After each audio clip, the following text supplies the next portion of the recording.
बहुत बार ऐसा होता है कि हम लोग कंफ्यूज हो जाते हैं म्यूचुअल फंड और यूलिप को लेके। यानी बहुत बार हमें इन्वेस्टमेंट कंसल्टेंट, इंश्योरेंस कंसल्टेंट यही बता देता है कि सर म्यूचुअल फंड और यूलिप एक ही है, आप इसमें इन्वेस्ट कर दें।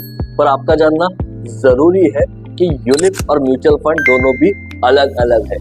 Mutual fund is used for only investments, जबकि अगर आप चाहते हैं कि आपको प्रोटेक्शन भी मिले, इन्वेस्टमेंट भी हो जाए, आपके फंड पे लॉक इन भी रहे 5 साल तक, पैसा अप्रिशिएट भी हो, तो ULIP is the good option. यानी यूलिप के अंदर आपको प्रोटेक्शन भी मिलता है ना, खुदा ना खास्ता कुछ कम ज्यादा हो जाए तो फैमिली को एक पर्टिकुलर कवर मिलेगा, इन्वेस्ट भी होता है और स्टॉक्स के अंदर अलग अलग तरीके से उसका एक बकेट बनती है। तीसरी चीज ऐसी है कि टैक्स बेनिफिट दोनों भी मिलते हैं, एटीसी और 1010D भी मिलता है। यानी जो पैसा आपके अकाउंट में रिफंड आ रहा है तो आपको वो भी पैसा टैक्स फ्री आएगा।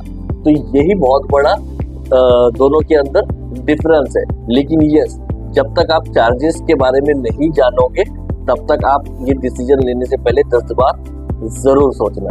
Thank you. बहुत बार ऐसा होता है कि हम लोग कंफ्यूज हो जाते हैं म्यूचुअल फंड और यूलिप को लेके। यानी बहुत बार हमें इन्वेस्टमेंट कंसल्टेंट, इंश्योरेंस कंसल्टेंट यही बता देता है कि सर म्यूचुअल फंड और यूलिप एक ही है, आप इसमें इन्वेस्ट कर दें। पर आपका जानना जरूरी है कि यूलिप और म्यूचुअल फंड दोनों भी अलग अलग है।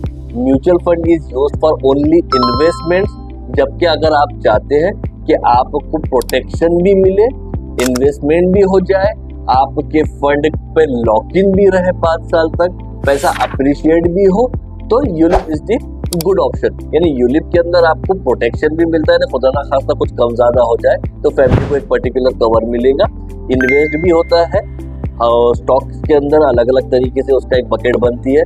तीसरी चीज ऐसी है कि टैक्स बेनिफिट दोनों भी मिलते हैं, एटीसी और 1010D भी मिलता है। यानी जो पैसा आपके अकाउंट में रिफंड आ रहा है तो आपको वो भी पैसा टैक्स फ्री आएगा।